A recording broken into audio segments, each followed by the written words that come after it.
창세기 24장 28절입니다.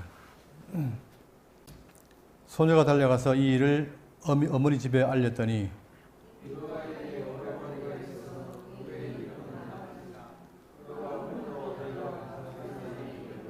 그의 누이의 코걸이와 그의 손의 손목걸이를 보고 또 그의 누이 리브가가 그 사람이 자기에게 이같이 말하더라 함을 듣고 그 사람에게로 나아감이라. 그때에 그가 우물가 낙타 곁에 서 있더라.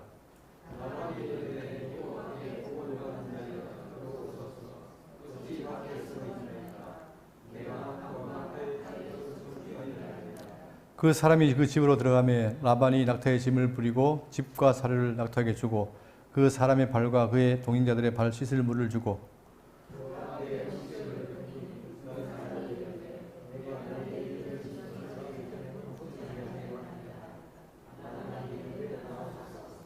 그가 이르되 나는 아브라함의 종이니이다.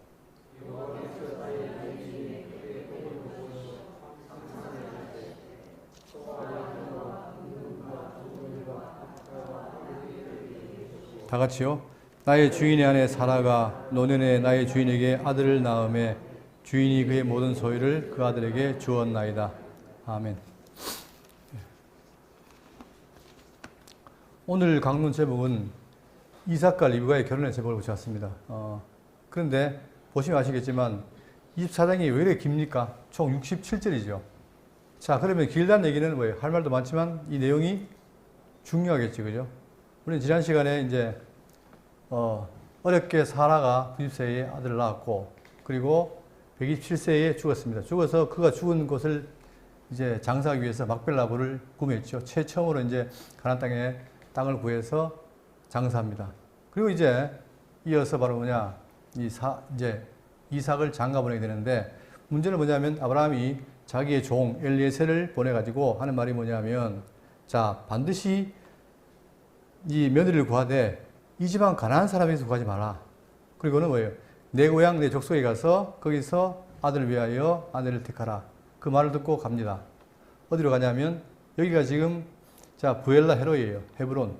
여기서 거의 이쪽 하란이니까 바다 나라이니까 굉장히 멀죠. 이게 700 몇 킬로라는 되게 먼 거리예요. 그 당시에 가기가. 근데도 불구하고 이 엘리에셀은 자기 주인의 말을 듣고 갑니다. 가서 뭐하러 갑니까? 바로 그의 이삭의 아내 될 자를 구하러 가죠. 가는데 갈 때에 이제 여러 가지 사건 가운데 자기 기도할 때에 어떤 여인이 나와서 자기의 물을 먹이고 또한 낙타에다 먹이면 그 사람이 자기에게 만날 일을 알겠다고 그랬는데 놀랍게도 누구를 만납니까?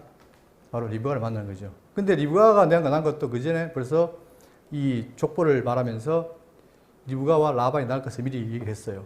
그러니까 하나님께서는 이렇게 지금 전체 제가 말씀드렸지만 창세기 전체 내용이 바로 뭐냐면 장차 오실 그 여자의 아들, 즉 메시아를 향한 그 역사를 달려가는 거잖아요. 그죠? 다른 게 아니라 개인적으로. 그러다 보니까 모든 포인트가 거기 있습니다. 그러니까 지금 이삭이 출생한 것도 기적이지만 이삭이 또 아내를 낳아서 그의 후손이 이어진 것도 하나님의 섭리 가운데 있는 거죠. 그러니까 지금 그 아내를 만나게 하는 장면이 나오고 있죠. 28절입니다. 소녀가 달려가서 이 일을 어머니 집에 알렸더니 자기가 이제 엘리에셀을 만난 사건을 다 얘기했어요. 이게 바로 리브가죠.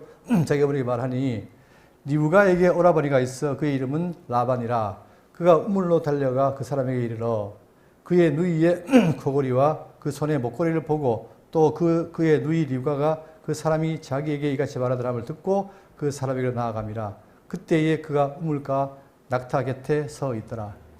여기서 이제 라반이 등장하는데 사실 라반이라는 사람은 좋은 사람이 아니잖아요. 그죠? 우리가 나중에 보면 알겠지만 그 야곱이 갔을 때에 그 두 딸을 통해서 20년 동안 이제 이 야곱을 고생시켰던 그 사람입니다. 그리고 상당히 재물에 관심이 많은 거죠. 그런데 이제 자기 동생이 와서 얘기를 하니까 그 눈에 뭐가 보였느냐? 사람들이 뭐가 보였어요? 그의 누이의 코걸이와 그 손에 손목걸이를 보고 이게 심상치 않은 거예요. 좀 값이 나가 보이니까 뭐가 있겠다 한 거죠. 그러니까 순수하게 나간 게 아니라 라반은 약간 무력이 강한 사람입니다. 그래서 성경에도 뭘 말하냐면 창세기 37장 20절에 야곱은 그 거취를 아람 사람 라반에게 말하지 아니하고 가만히 떠났더라. 야곱이 얼마나 당했으면 자기가 떠날 때 조용히 떠난 거예요. 근데 이제 이 라반에게는 야곱이 뭡니까? 돈줄이잖아요. 그러니까 이제 그냥 버릴 수 없죠. 그래서 그가 그의 모든 소유를 이끌고 강을 건너 길라산을 향하여 도망한 지 3일 만에 야곱이 도망한 것이 라반에게 들린지라. 사실 도망갈 처지가 아닌데 하도 라반이 뭐하니까 착취하니까 도망을 간 거예요. 근데 라반이 그 형제를 건드리고 7일 길을 쫓아가 길라산에서 그에게 이르더니 밤에 하나님이 아람 사람 라반에게 현몽하여 이르시되 너는 삼가 야곱에게 선악간에 말하지 말라 하셨더라. 터치하지 말라 이 말이죠. 라반이 야곱을 뒤쫓아 이르렀더니 야곱이 그 산에 장막을 친지라. 라반이 그 형제와 더불어 길라산에 장막을 치고 라반이 야곱에게 이르되 네가 나를 속이고 네 딸들을 칼에 사로잡힌 자 같이 끌고 갔느냐. 이 거짓말이죠. 자 하면서 어찌 같이 하였느냐. 내가 즐거움과 노래와 북과 수금으로 너를 보내겠거늘. 하여튼 이 거짓말을 참 잘합니다. 마치 사실인 것처럼. 어째 내가 나를 속이고 가만히 도망하고 네게 알리지 아니하였느냐. 내가 내 손자들과 딸들에게 입맞추지 못하게 했으니 네 행위가 참으로 어리석도다. 이러면서 결국은 자 라반의 목적은 뭐라고 하냐면 어쨌든 간에 이 야곱이나 아니면 지금 여기 있는 자기 동생을 통해서 뭐예요? 뭔가를 얻으려 하는 무력이 강한 사람이에요. 자 그래서 이제 그걸 보고 또 그의 누이 리브가 그 사람이 자기에게 이같이 말하더라 함을 듣고 그 사람에게로 나아갑니다. 뭔가가 있을 것이다 하는 것에 기대에 나간 거죠. 그때에 그가 우물가 낙태 곁에 서 있더라. 라반이 이르되 여호와께 복을 받은 자여 들어오소서 어찌 밖에서 있나이까 내가 방과 낙타의 처소를 준비하였나이다. 그러니까 이제 일단은 그 재물을 보고 뭔가 이렇게 물건을 보고 이 사람 좋겠고 그러니까 그때부터 어떻게 보면 태도 달라지면서 선들을 한 거죠. 그러면서 이제 내가 방과 낙타의 처소를 준비했다. 당신들을 다 맞을 준비가 됐다. 그렇게 말한 거예요. 여기서 이제 여호와께 복을 받을 자여 이 말은 자기가 여호와를 믿는다는 게 아니고 그냥 일반적으로 아첨하는 말이겠죠. 그냥 그렇게 인사한 거예요. 32절입니다. 그 사람이 집으로 들어가매 라반이 낙타의 짐을 부리고 집과 사료를 낙타에게 주고 그 사람의 발과 그의 동행자들의 발 씻을 물을 주고 그 앞에 음식을 베푸니 그 사람이 이르되 내가 내 일을 진술하기 전에 는 먹지 아니하겠나이다. 라반이 이르되 말하소서. 자 지금 엘리에셀의 목적이 뭐냐면 지금 이렇게 먼 거리를 간 이유는 뭐냐? 바로 자기 주인 아브라함의 뭐예요? 아들의 아내니까 며느리죠. 그걸 구하러 간 거 아닙니까? 그러니까 자기 일은 진행 중이에요. 그리고 자기가 또 자기 주인하고 허벅지 밑에 손을 놓고 아주 맹세했잖아요. 그렇기 때문에 이 충실한 종으로서는 이 일을 끝내야 되는 거죠. 그러니까 다짜고짜 하는 말이 뭐냐면 자 그가 이르되 나는 아브라함의 종인이다. 여호와께서 나의 주인에게 크게 복을 주시어 창성하게 하시고 소와 양과 은금과 종들과 낙타와 나귀를 그에게 주셨고 이것은 우리가 알다시피 하나님께서 왜요? 아브라함을 택해서 그에게 복을 줬기 때문에 그 아브라함은 항상 뭡니까? 복의 그런자잖아요. 그래서 성경에 보면은 우리가 지난 시간에 24장 1절에도 아브라함이 나이가 많이 늙었고 여호와께서 그에게 범사에 복을 주셨더라. 그러니까 아브라함이 잘난 게 아니라 하나님이 그를 택하다 보니까 이 나그네 땅인 가나안 땅에서도 계속해서 하나님은 그에게 복을 주는 거예요. 자, 그러니까 지금 이 엘리에셀은 그걸 봤고 그래서 그의 말이 뭐냐면 자, 나는 아브라함의 종인데 여호와께서 나의 주인에게 크게 복을 주셨다. 그리고 창성하게 하시고 소와 양과 은금과 종들과 낙타와 나귀를 그에게 주셨고 자, 여러분 그러니까 하나님이 인간을 사랑할 때는 그분의 그 선택에 근거한 겁니다. 그러다 보니까 우리가 생각지도 못한 복을 주는 거예요. 자, 그러니까 이것이 어떤 인간의 조건을 따라 주는 게 아니라 하나님의 은혜 가운데 주어지기 때문에 받는 사람은 한도 끝도 없죠. 그죠? 자, 그런데 이제 문제는 뭐냐면 우리가 성경을 통해서 아브라함은 복받다를 알기 때문에 별 문제가 없지만 문제 우리가 지금 이 땅에 살면서 내가 지금 하나님의 백성으로서 복을 받고 사는가 이렇게 볼 때 우리는 대부분 다 뭡니까? 뭐 설마 하나님 나를 복 줬을까? 이런 생각이 많잖아요. 그런데 우리가 더러더러 생각해 보면 진짜 하나님이 제가 이제 그 표현 썼다 그랬는데 내가 예수 믿는 게 기적이다. 성입사를 말하면 내가 예수 믿는 게 참 잘했다. 이런 것들이 그냥 생각이 나요. 문득 그죠? 그리고 정말 내가 어떻게 예수 믿을 수 있을까? 그래서 보면 이게 정말 기적인데. 근데 이제 그렇게 말하고 돌아보면 정말 내가 그런 복 받고 있는가? 그리고 복을 누리고 살고 있는가? 우리가 워낙 이 육신을 살다 보니까 이 주변의 환경 때문에 그러면 내가 왜 요망 욕구일까? 라고 원망할 때 많잖아요. 그러나 다시 한번 생각해 보면 설사 내가 지금 어려운 환경에 있다 하더라도 하나님의 사랑은 변치 않는다는 거예요. 그러니까 그걸 늘 느끼고 깨닫고 살아갈 때 우리의 삶은 절대 좌절할 수가 없죠. 그죠? 우리가 살면서 좌절할 일이 많아요, 사실. 지금 이렇게 멀쩡하게 있어도 오늘따라 좀 심하네요. 겉으로 표현을 못해 속으로 막 이게 알 수도 있고 그런 일이 많잖아요, 그죠? 그러나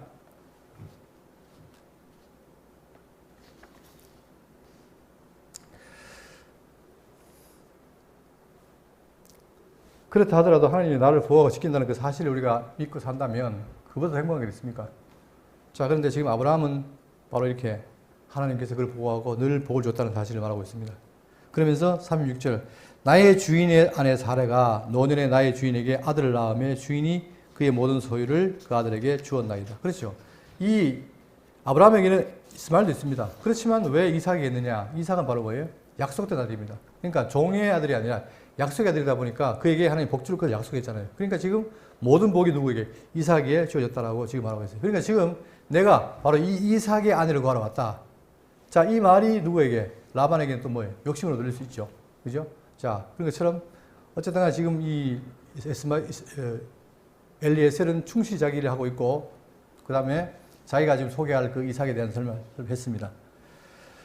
자, 37절 나의 주인이 나에게 맹세하게 하여 이르되 너는 내 아들을 위하여 내가 사는 땅 가나안 족속의 딸들 중에서 아내를 취하지 말고 내 아버지 집 내 족속에로 가서 내 아들을 위하여 아내를 택하라 하시기로 내가 내 주인에게 여쭈되 혹 여자가 나를 따르지 아니하면 어찌하리이까 한즉 그 주인이 내게 이르되 내가 섬기는 여호와께서 그의 사자를 너와 함께 보내어 너 내게 평탄한 길을 주시리니. 그렇죠. 지금 이 엘리에셀 입장에서는 혹시나 안 가겠다 어떻게 합니까? 하지만 하나님이 준비했다. 사자가 가서 왜냐하면 하나님의 약속은 뭐냐? 아브라함에게 가나안 땅을 준 거 아닙니까? 근데 지금 이 여자가 안 올라 그러고 오히려 이삭을 데려간다면 하나님의 약속이 어그러지는 거 아니에요. 그러니까 그럴 수 없다. 그래서 하나님께서 반드시 어떻게 사자를 보내가지고 내게 평탄한 길을 주시니 너는 내 족속 중에 내 아버지 앞집에서 내 아들을 위하여 아내를 택할 것이니라. 그러니까 지금 우리가 기도도 그렇고 이 살아가면서 하나님의 말씀이 왜 중요하냐. 그 말씀이 이건 뭡니까? 미래에 대한 약속이란 말입니다. 그러니까 약속에 대한 방향이 정해지면 딴 걸 안 보는데 그걸 못 보면 온갖 걱정을 하는 거예요. 이럴까요? 저럴까요? 혹시 안 오면 어떻게 합니까? 막 우리 실제로 안 그렇습니까? 살면서 모든 걸 판단할 때 거기 때문에 막 혼란스러워가지고 하고 있잖아요. 그런데 말씀에 우리가 깊이 서면 하나님의 방향은 분명해요. 우리가 지난번 골로새 할 때 우리의 삶의 방향성은 분명합니다. 그죠? 천선을 향해 가는 거. 그러다 보니까 그게 분명하면 우리의 생각도 모아지고 그 다음에 살아가면서 기도도 반드시 맞게 기도하게 되어 있죠. 그러니까 지금 이 엘리에셀에게는 뭐예요? 아브라함이 그 말을 하는 거예요. 하나님 다 준비했다. 그러니 가라. 형통할 거다. 자, 우리도 이런 믿음이 필요해요. 살면서, 이 땅에 살면서. 사실 형통하지 않은 것 같지만, 그러나 하나님이 함께 한다는 것, 그것만 갖고 있으면 얼마든지 가능하죠. 자, 41절. 네가 내 족속에게 이를 때에는 네가 내 명세와 상관이 없으리라. 만일 그들이 내게 주지 아니할지라도 네가 내 명세와 상관이 없으리라 하시기로 내가 오늘 우물에 이르러 말하기를 내 주인 아브라함의 하나님 여호와여 만일 내가 행하는 길에 형통을 줄진데 그러니까 하나 제시를 한 거예요. 내가 이 물 곁에 서 있다가 젊은 여자가 물을 기르러 오거든 그에게 대답청하기를 너는 물동이의 물을 내게 조금 마시게 하라 하여 그의 대답이 당신은 마시라 내가 또 당신의 낙타를 위하여도 같으리라 하면 그러니까 분별력을 갖는 겁니다. 그냥 내가 목마른데 누구에게도 낙타에게도 마시겠다 하면 그가 누구다? 그가 여자는 여호와께서 내 주인을 아들을 위하여 정하신 자가 되리이다 하며 그러니까 나름대로는 엘리에셀 하나님께 뭐예요? 하나의 조건을 제시한 거죠. 자, 그런데 놀랍게도 그 말씀 따라 바로 이 리브가가 그리 한 거예요. 내가 45절 내가 마음속으로 말하기를 마치기도 전에 리브가가 물동이를 어깨에 메고 나와서 우물로 내려와 깃기로 내가 그에게 이르기를 청하건대 내게 마시게 하라 한즉 그가 급히 물동이를 어깨에서 내리며 이르되 마시라 내가 당신의 낙타에게도 마시게 하리라 하기로 내가 마시며 그가 또 낙타에게도 마시게 한지라 내가 그에게 묻기를 네가 네 딸에게 딸이냐 한즉 이르되 자 그럼 여기서 이제 혹시 이제 엘리에셀이 그런 조건을 제시했는데 이것도 뭡니까? 이것도 성령의 감동을 했다 볼 수 있죠. 그냥 마음대로 정한 게 아니라 자기의 감동을 언대로 한 거예요. 근데 놀랍게도 그대로 된 거 아닙니까? 47절 내가 그의 묻기를 내가 네 딸이냐 한즉 이르되 밀가가 나홀에게서 낳은 부두엘의 딸이라 하기로. 자, 여기 보십시오. 밀가가 나홀에게서 낳은 부두엘이다. 그 부두엘의 자녀가 또 리브가와 라반이죠. 그러니까 이 하나님께서 뭐예요? 지금 아브라함의 후손을 이어가기 위해서 다 준비를 한 거예요. 그것도 그 데라의 후손 가운데 같은 족속 아닙니까? 셈 족속으로 준비해놓고 문제는 뭐냐? 각자가 커 있는데 만나게 하는 거잖아요. 우리 인생도 마찬가지입니다. 하나님의 백성으로 살아갈 때 다 사람의 만남을 다 준비해 놓은 거예요. 우리는 모르지만. 근데 때가 되면 다 만나게 하죠. 그것처럼 지금 부두엘도 리브가 라반을 잘 낳게 했고 그 다음에 아브라함도 이삭을 낳아서 살아가는데 이 둘을 만나게 하는 건 누구다? 하나님인 거예요. 그리고 누구를 통해서? 엘리에셀이라는 충실한 종을 통해서 만나게 하는 거죠. 그러니까 앞으로 우리가 살아가면서도 많은 만남, 대구 장로교회도 우리가 만남 아닙니까? 이런 만남들, 또 앞으로 살아가면서 만날 만남들이 많은데 그런 만남들이 정말 신앙 안에서 주어진다면 그보다 귀한 게 없죠. 근데 우리는 우리의 삶, 주어진 삶도 잘 살아야 되지만 앞으로 만나는 만남에 대해서도 기대하고 살아야 돼요. 왜? 그분들이 다 하나님 백성으로 함께 살 자들이니까. 자. 그러니까 내가 그의 묻기를 네가 네 딸이냐 한즉 이르되 밀가가 나홀에게서 낳은 부두엘의 딸이라 하기로 내가 코고리를 그 코에 꿰고 손목고리를 그 손에 끼우고 자 바로 네가 하나님 정한 자다라고 확인하고 끼운 거예요.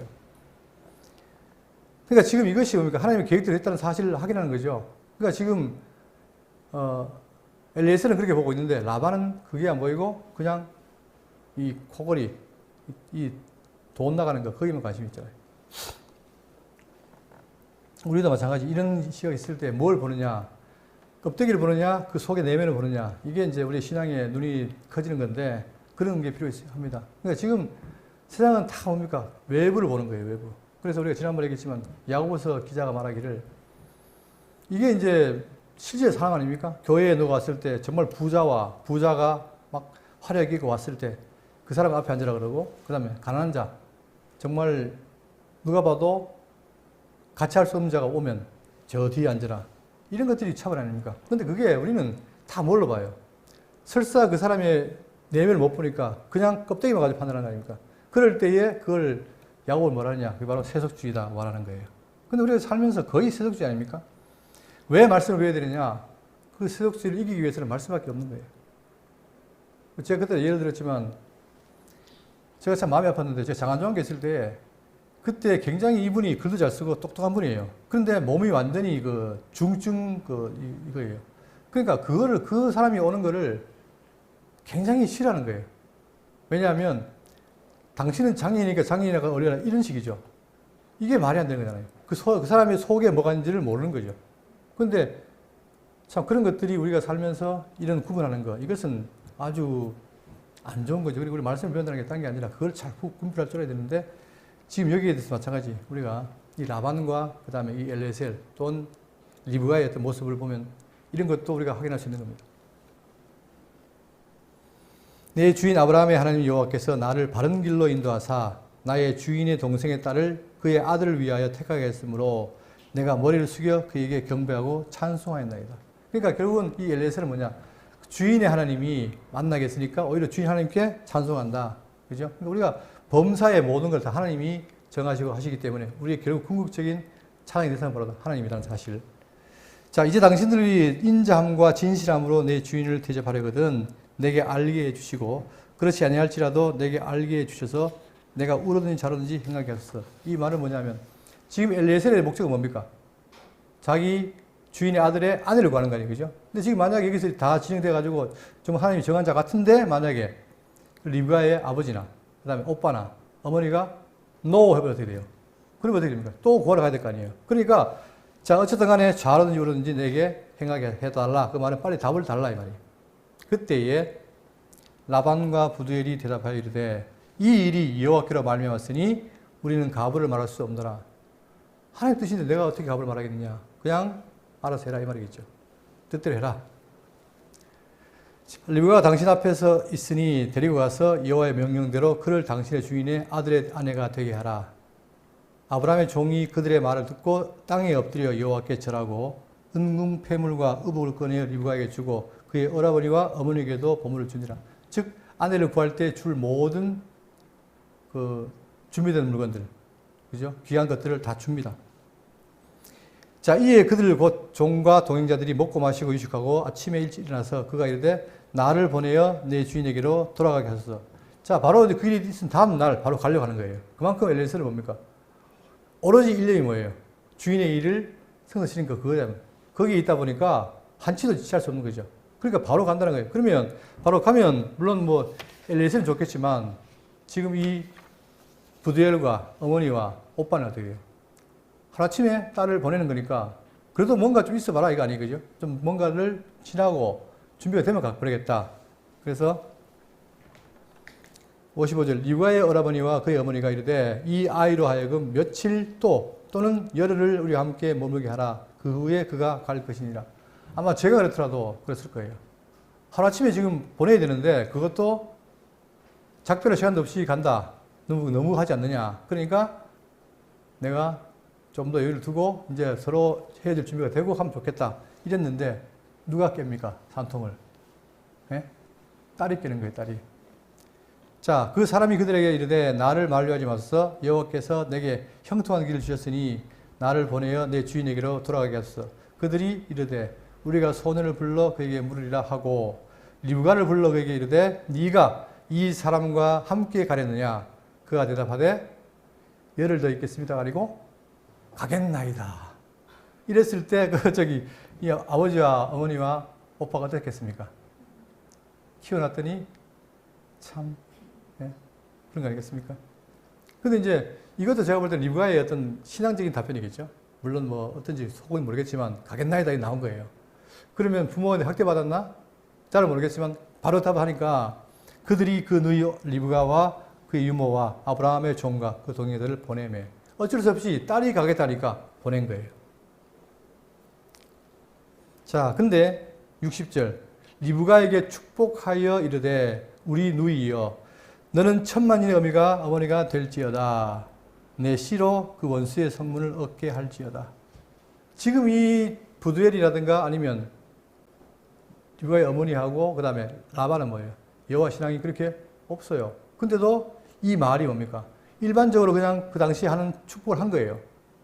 근데 이것이 그냥이 아니라 실질적으로 뭡니까? 실질적으로 이 리브가가 뭐가 돼요? 천만인의 어미가 될지어다. 자, 보십시오. 너는 천만인의 어머니가 될지어다. 이 말은 창세기 22장 16절에 이르시되 여호와께서 이르시기를 내가 나를 가리켜 맹세하노니 네가 이같이 행하여 내 아들 내 독자라도 아끼지 아니했은즉 내가 네게 큰 복을 주고 내 씨가 크게 번성하여 하늘의 별과 같고 바닷가의 모래와 같게 하리니 내 씨가 그 대적의 성문을 차지하리라. 또 내 씨로 말미암아 천하 만민이 복을 받으리니 이는 네가 나의 말을 준행하였음이라 하셨다 하니라. 이 복대로 실제로 그 역할을 누가 한다는 거예요.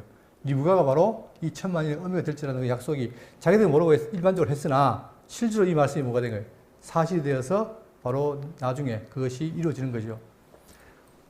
이들은 모르고 있지만 실제로 그것은 하나님의 계획이었다는 게 사실이에요. 이런 것들이 참 놀라운 거죠. 자, 그래서 리브가가 일어나 여자 종들과 함께 낙타를 타고 그 사람을 따라가니 그 종이 리브가를 데리고 가니라. 자, 지금 여기서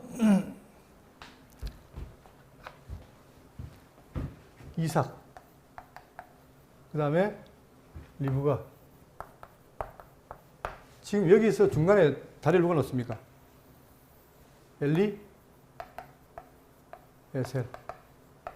엘리에셀 맞죠? 엘리에셀이 자기 주인의 아들인 이삭과 그 다음에 리브가를 연결하는 거예요. 이게 뭡니까? 이게 중매죠, 그 중매.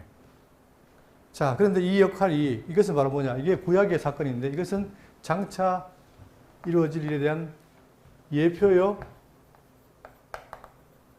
모형이란 말이에요. 여기에 대해서 바울이 뭐라고 말하느냐 한번 보겠습니다. 바울의 말.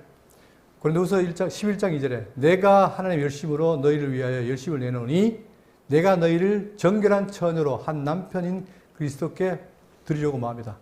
중매함이로다.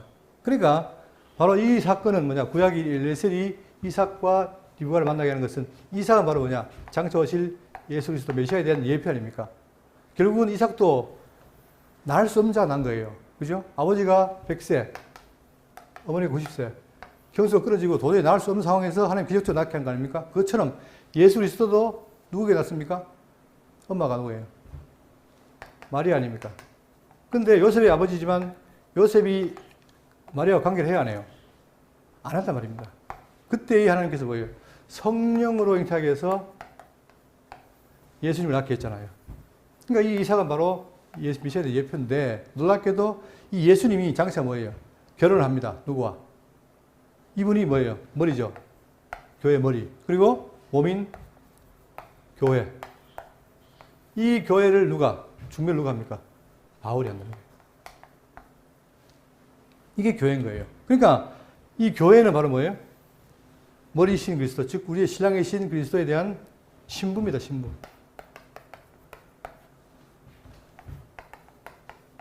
신랑과 신부의 관계. 그 역할을 바울이 중매했다. 그러니까 지금 우리는 우리의 이 교회의 머리고 신랑은 바로 예수 그리스도입니다. 그래서 우리가 항상 그 신랑에 대해서 배우고 신랑이 나를 뭘 생각하는가, 그 신랑의 사랑이 뭔가. 그러니까 신부는 신랑의 사랑에 의해 사는 거 아닙니까? 이 똑같은 거예요. 그죠? 물론 왜 뭐 남자는 앞서는 하지만 원리가 그렇습니다. 그러니까 신랑이 신부를 사랑하는 거, 사랑에 의해서 신부가 신랑을 사랑하고 함께 살아가는 게 이게 사람의 원리듯이 마찬가지 교회도 바로 이 머리이신 그리스도, 그분의 사랑에 의해서 살아가는 것이 바로 교회다. 그러니까 교회가 이 머리, 즉 신랑의 뜻을 모르면 교회가 아니에요. 그냥 친목단체예요. 그러니까 교회는 뭐냐? 말도 안 되는 말을 제가 늘 쓰고 있지만 붕어빵에 붕어 없듯이 교회에 뭐가 없다. 아니 근데 이 말을 제가 하는 경우가 많이 하더라고요. 교회 안에 예수가 없다. 많이 그래요. 그러니까 교회 안에 예수가 없으면 그건 교회가 아니에요, 여러분. 그건 그냥 친목단체예요. 그러니까 우리가 이 관계에서도 알다시피 엘리에서 충실하게 연결하듯이 우리가 충실히 연결돼야, 바울이 했던 것처럼 충실히 교회가 신랑과 연결돼야 우리가 신부로서, 교회 몸으로서 어떻게 살아야 될까, 그걸 알게 되는 거 아닙니까? 알면 어떻게 됩니까? 제가 또 말씀드릴게요. 저도 경험이지만 누구를 사랑하면 그 사랑하는 사람이 뭐 좋아하는가, 뭘 생각하는가 관심이 있잖아요. 그리고 생각하고 좋아하는 거를 하려고 하잖아요. 그죠? 근데 사랑 안 하면 안 해요. 사랑 안 하면 거들떠 보지 않는데 사랑하니까 뭘 좋아할까, 뭘 바랄까 늘 관심이 있잖아요. 그래서 좋아하는 걸 해주려고 그러고. 그것처럼 이 부부 관계, 교회 관계도 그리스도가 도대체 우리에게 하신 뜻이 무엇인가, 그걸 자꾸 알면 안 할 수가 없다니까요. 안 하면 거짓말이죠. 그죠?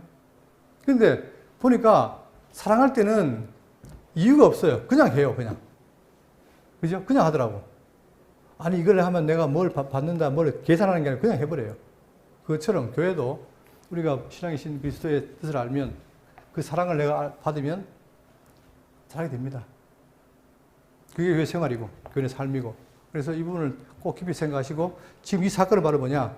바로 교회와 머리이신 신랑과 신부의 관계를 미리 예표하고 있는 것이다. 자, 이렇게 보시고. 그 다음에 여러분, 또 재밌는 게 뭐냐면, 리브가라는 말의 뜻이 있어요. 이 원어에는 항상 뭐가 냐면 그 어근이 있는데, 이 어근이 뭐냐면, 여러분, 묶다, 매다, 꽉 쬐다는 뜻이래요. 단어 뜻이. 리브가의 뜻이. 그러면 뭐 말입니까? 리브가 아내 아닙니까? 남편이 이삭 아니에요.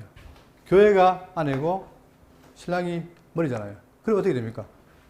신부가 머리를 꽉 매야 되는 거예요. 그죠? 놓으면 안 돼요. 꽉 매야 돼요. 여기 어원에도 굉장히 큰 의미가 있다. 따라서 바로 여기처럼 묶고 꽉 쥐고 매이는. 그래서 교회가 우리 신랑이신 그리스도를 더 묶고 꽉 쥐는 그런 관계가 되어야 된다. 그래서 절대 딴 건 다 버려도 신랑을 버리면 안 됩니다. 망합니다. 그죠? 그래서 우리 교회는 정말 이 교회가 존립하는 한 신랑이신 그리스도를 늘 붙들고 꽉 잡고 하는 그런 교회 되기를 바라겠습니다. 예. 자, 그리고 그때에, 자, 한 가지 더 할게요. 이거 신약에서 또 뭔 얘기를 하냐면, 혼인잔치 얘기를 하죠. 혼인잔치. 예수께서 다시 비유로 대답하여 이르시되 천국은 마치 자기 아들을 위하여 혼인잔치를 베푸는 어떤 인구와 같으니 그 종들을 보내어 그 청한 사람들을 혼인잔치에 오라 하였더니 오기를 싫어하며. 이게 누굽니까? 유대인이에요. 미리 청했더니 안 와요.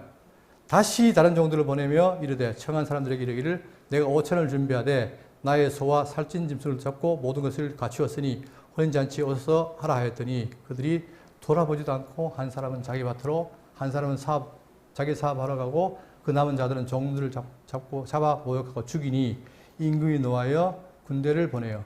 그 살인한 자들을 진멸하고 그 동네를 불사르고 이에 종들에게 이르되 혼인잔치는 준비되었으나 청한 사람들을 합당하지 아니하니 내 거리 길에 서서 사람들을 만나는 대로 혼인잔치에 청하여 오라 한데 종들이 길에서 나가 악한 자나 선한 자나 만나는 대로 모두 데려오니 혼인잔치에 손님이 가득한지라.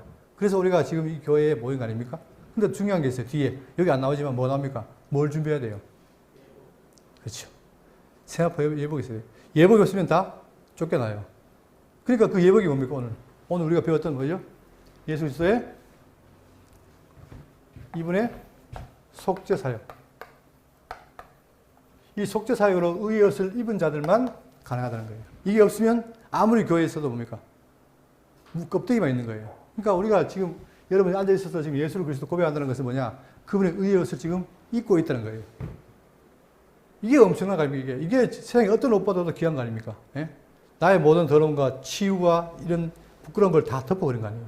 그죠? 그래서 지금 우리가 여기 천국 잔치에 있다는 사실을 늘 기억하시고, 그렇기 때문에 더욱더 우리가 신랑 되신 예수를 바라보고 나가야 된다. 이건 뭐 두말한 잔소리죠. 자, 62절. 그때에 이삭이 부엘라로에서 왔으니, 자, 이제 갔다가 이 일을 다 보고 그 리브가를 딱 잡는 순간에 바로 내려온 거예요. 와서 이 먼 거를 옵니다. 와가지고 이제 갔다 온 거죠. 갔다 오면서 아내를 고용 거 아니에요. 자, 이삭이 저물 때에 들에 나가 묵상하다가 눈을 들어보매 낙타들이 오는지라. 아, 이삭이 얼마나 기다렸겠습니까? 자기 아내를 구하러 갔는데. 그러니까 기다리고 있다가 탁 보니까 오는 거예요. 오니까 리브가가 눈을 들어 이삭을 바라보고 낙타에서 내려 종에게 말하되 들에서 배회하다가 우리에게로 마주오는 자가 누구냐? 종이 이르되 이는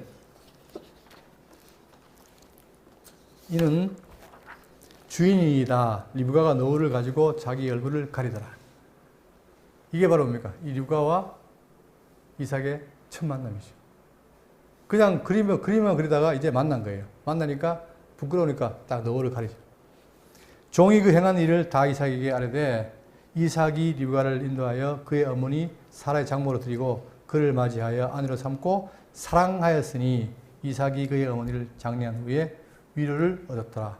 이게 첫 만나면서 드디어 두 사랑이 시작되는 거죠. 자, 그래서 여러분, 에베소 교회가, 요한계시록의 에베소 교회에게 책망이 뭡니까? 너희 뭘 버렸다? 첫사랑을 버렸다. 그러니까 교회는 뭐냐? 이렇게 머리이신 그리스도가 만난 이 첫사랑, 이게 너무 중요한 거예요. 그 사랑을 잊어버리면 안 돼요. 그러니까 지금 이 장면을 통해서 우리 대구 장로교회는 항상 예수님에 대한 첫사랑을 기억하시고 그것이 우리의 삶의 중심이 되고 항상 우리의 삶을 이끌어가는 그 되기를 바라겠습니다. 오늘 이 이삭과 리브가의 결혼을 통해서 우리가 바로 신랑이신 그리스도의 신부라는 사실을 잊지 마시고 항상 마음에 간직하시고 승리하시길 바라겠습니다.